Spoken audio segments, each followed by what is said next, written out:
14장 12절부터 23절까지 믿는 성도의 생활에 대해서 여러분과 함께 말씀을 나누도록 하겠습니다. 계속적으로 말씀을 드리는데 로마서 1장부터 11장까지는 믿음으로 말미암는 의에 대해서 말씀하고 있습니다. 12장부터 15장까지는 믿음으로 구원받은 사람들의 삶, 생활에 대해서 말하고 있습니다. 마지막 16장은 성령으로 그렇게 마치고 있죠. 자, 여러분과 제가 이제 쭉 잘 보고 이렇게 있는데요. 1장부터 11장은 그런 내용이고 12장부터 15장이 우리의 삶에 대해서 말씀하고 있습니다. 그래서 우리가 참 중요하게 생각해야 될 것은 믿는 사람들이 믿는 교리를 주장하는 것보다 삶을 잘 살아내는 게 훨씬 더 중요합니다. 삶은 전혀 없으면서 교리만 가지고 따지는 사람이 참 많습니다. 그런 사람을 믿는 사람이라고 말을 할 수가 없습니다. 그거 믿는 사람이라고 말을 하면 예수 믿는 사람이라고 말을 할 수가 없지요. 왜냐하면 예수 믿는 사람보다 불교나 이슬람이나 그냥 안 믿는 사람들이 훨씬 더 도덕적으로 나은 삶을 사는 사람들이 더 많이 있고요. 또 그들도 그들 나름대로의 교리를 잘 주장하고 있기 때문에 그렇습니다. 지금까지 우리들이 성경을 가르치면서 삶에 대해서 많이 가르치지 않고 자꾸 교리만을 가르치려고 했다. 그것이 우리가 많은 반성을 해야 될 그러한 부분입니다. 또 교리라는 부분에 대해서 우리가 잘 알지 못하니까 삶이 따라올 수도 없었던 이유들도 있다라는 점을 여러분 알아야 됩니다. 로마서 12장과 13장이 성도의 자세에 대한 원론적인 그러한 가르침이라면 이제 14장 본문에서는 실제적인 문제, 그 시대에 아주 실제적인 문제가 두 가지가 있었는데 하나는 음식 문제였습니다. 또 하나는 절기 문제, 이 두 가지가 있었습니다. 우리가 로마 교회뿐만 아니라 교회 공동체 안에는 믿음이 연약한 사람이 반드시 있다. 이 전제를 잊어서는 안 됩니다. 그래서 그 시대에는 고기가 이미 우상에게 제사 드려졌던 고기였습니다. 그리하여서 믿음이 연약한 사람들은 고기 먹는 것을 꺼리끼는 마음으로 고기를 먹느니 채소만 먹었던 게죠. 여기에 대해서 다른 사람이 뭐 채소만 먹든 고기만 먹든 간섭하지 않으면 되는데 채소만 먹는다고 문제를 삼는 사람들이 많이 있었기 때문에 그렇습니다. 그래서 14장 1절에 이렇게 시작합니다.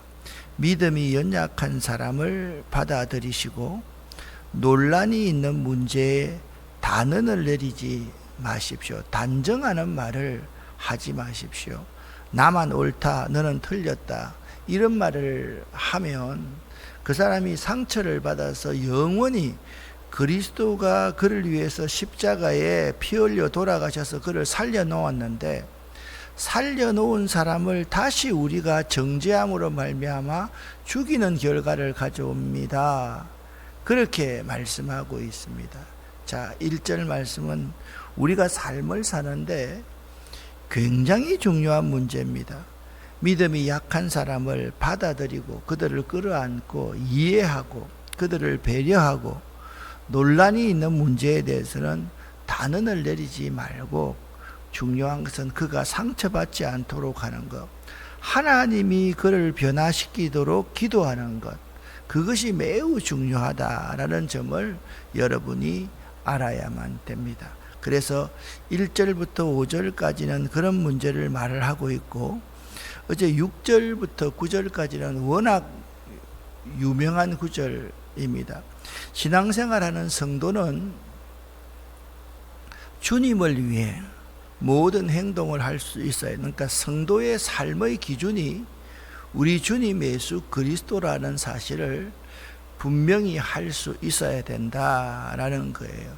그래서 살든지 죽든지 믿는 성도는요, 예수의 제자는 주님의 것임을 고백해야 됩니다. 자, 어제 제가 이 구절을 한번 외워오셔라 그렇게 말했는데 외웠는지 로마서 14장 7절 8절을 같이 한번 외워보도록 하겠습니다.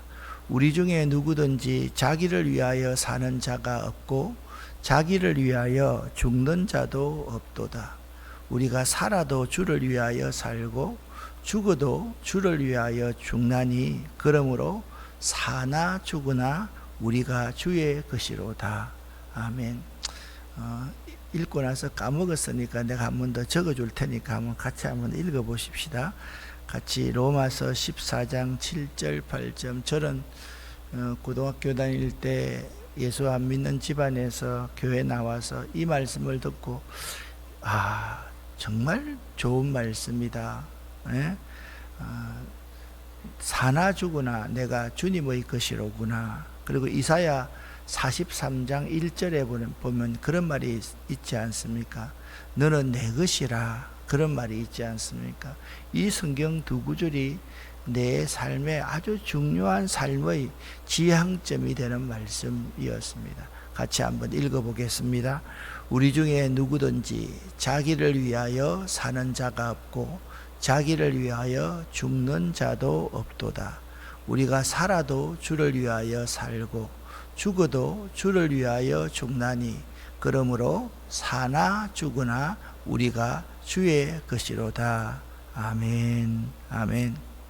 중요한 것은 내가 왜 살며 누구를 위해 살 것인가를 분명히 한다면 연약한 자를 우리가 받아들일 수 있고 연약한 자 앞에서 복잡한 문제, 서로에게 상처가 줄 만한 문제에서 단언해서 말하지 않는 그런 자세를 가질 수가 있다라는 거죠. 참 신앙생활을 이렇게 지도하는 목사로서 신앙생활을 쭉 한번 해보면 목사에게 상처를 받는 사람이 많습니다. 사실 목사님들이 주로, 목회자들이 주로 단언해서 이야기를 많이 하거든요. 또 신앙의 연조가 오래된 사람들이 사람에게 상처를 주는 경우가 또 많습니다. 왜냐하면 자기 나름대로 그들을 받아들이지 않기 때문에 그렇습니다. 그래서 우리가 예를 들면 친한 친구가 있다.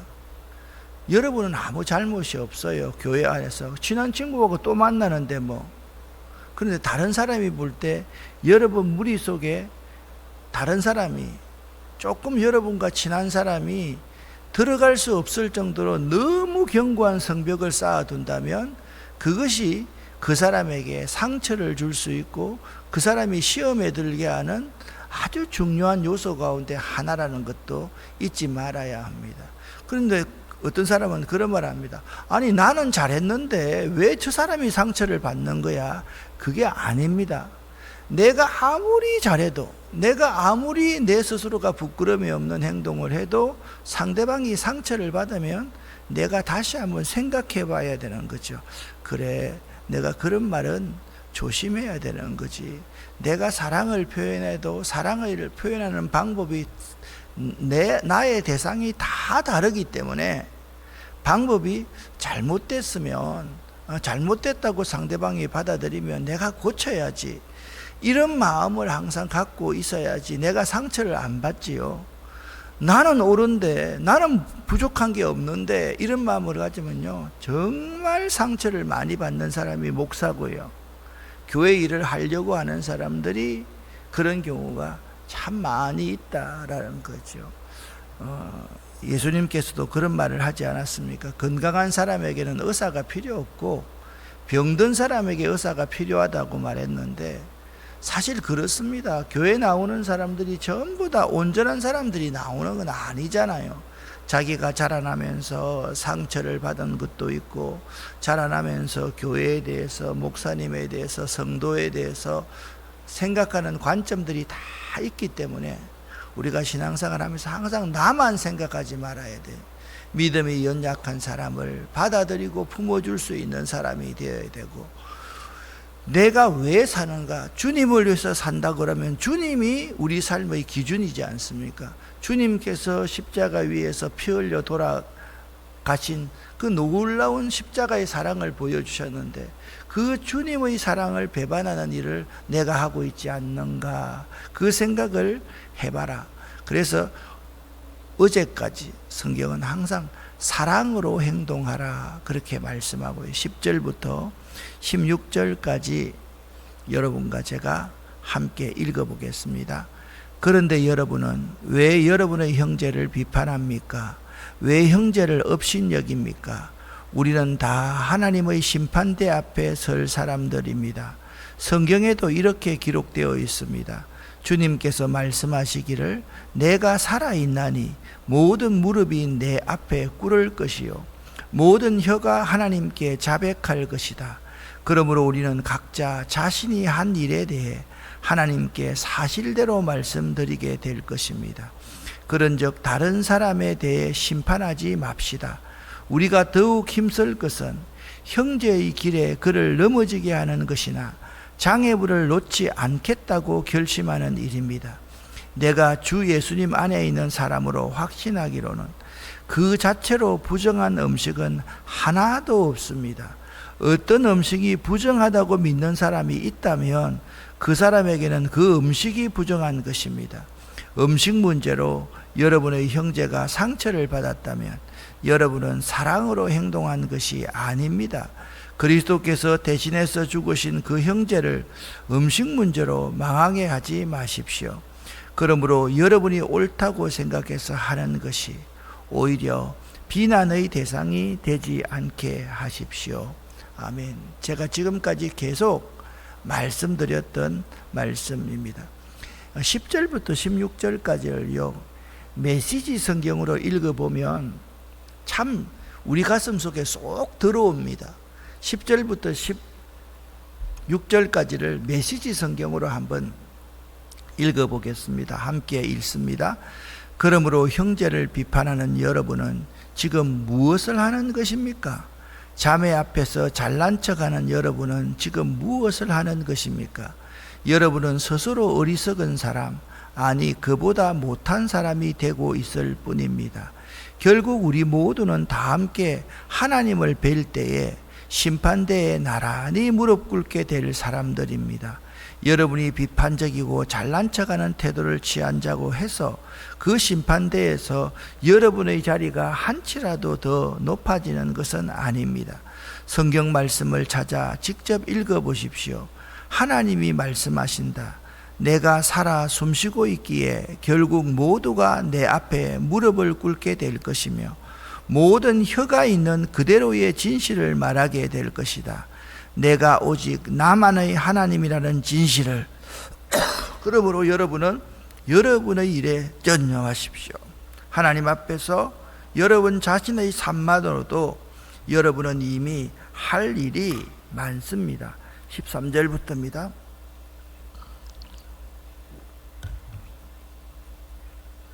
같이 읽겠습니다. 남에게 이래라 저래라 하던 것을 그만두십시오. 오히려 여러분이 관심을 가져야 될 할 일은 이것입니다.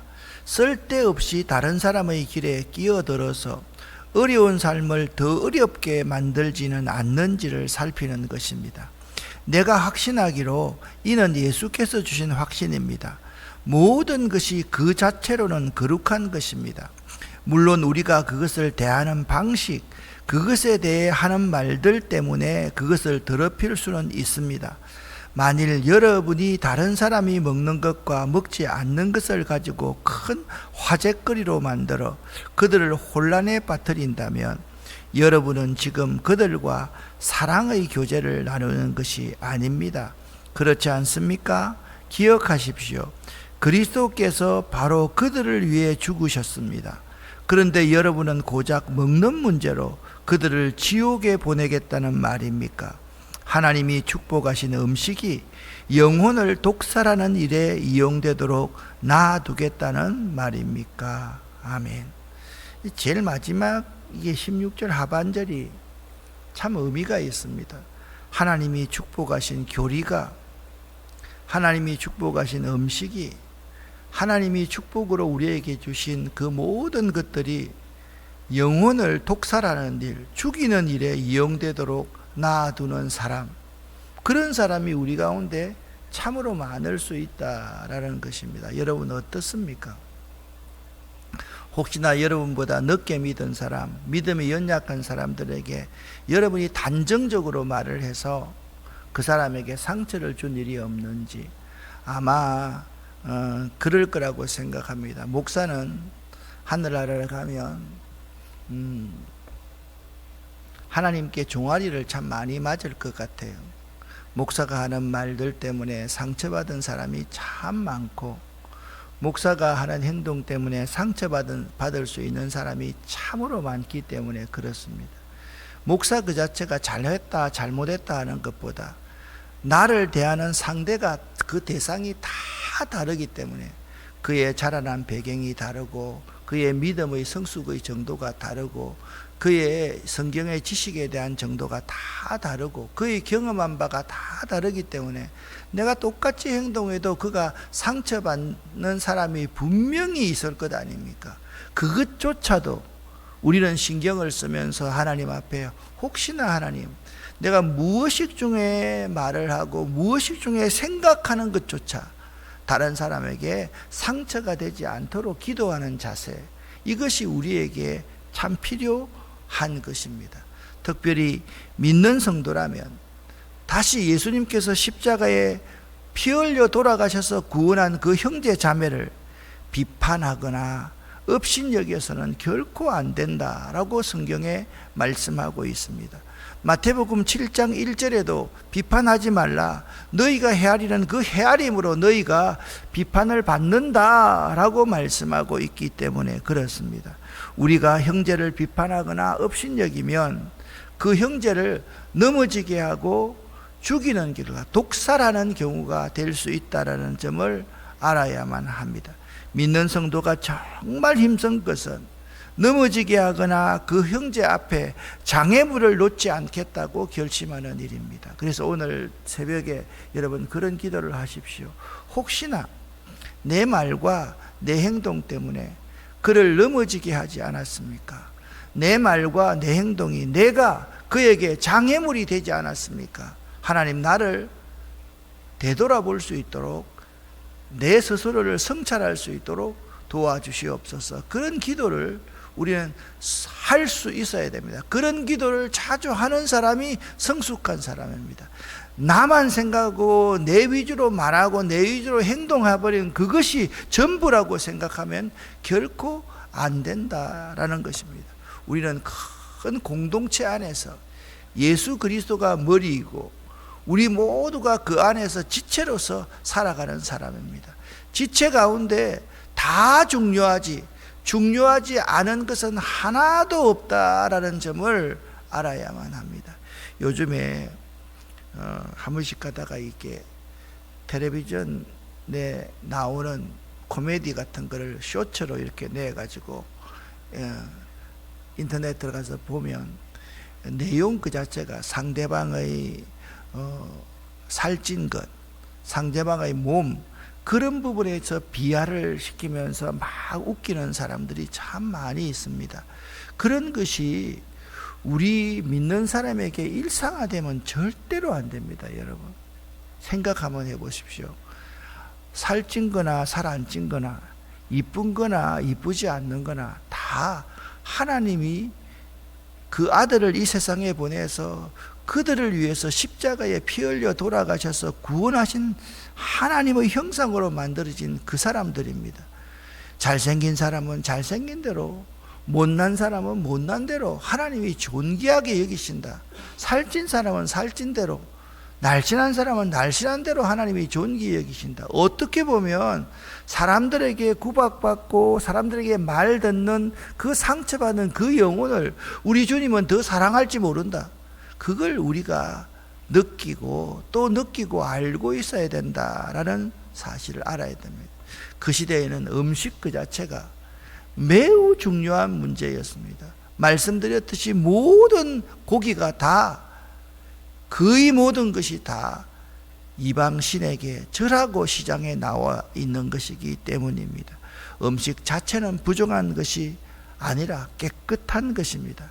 도리어 사람의 마음속에서 나오는 것이 부정한 것이 너무나도 많습니다.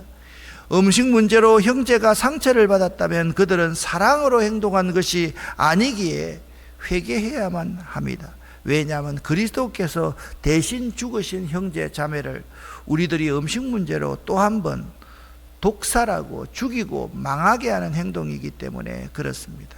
우리는 형제들을 넘어지지 않게 하는 존재가 되어야만 합니다. 17절부터 23절까지 같이 한번 읽어보겠습니다. 하나님의 나라는 먹는 일이나 마시는 일이 아니라 성령 안에서 누리는 의와 평강과 기쁨입니다. 이런 마음으로 그리스도를 섬기는 사람은 하나님을 기쁘시게 하고 사람들에게도 인정을 받습니다.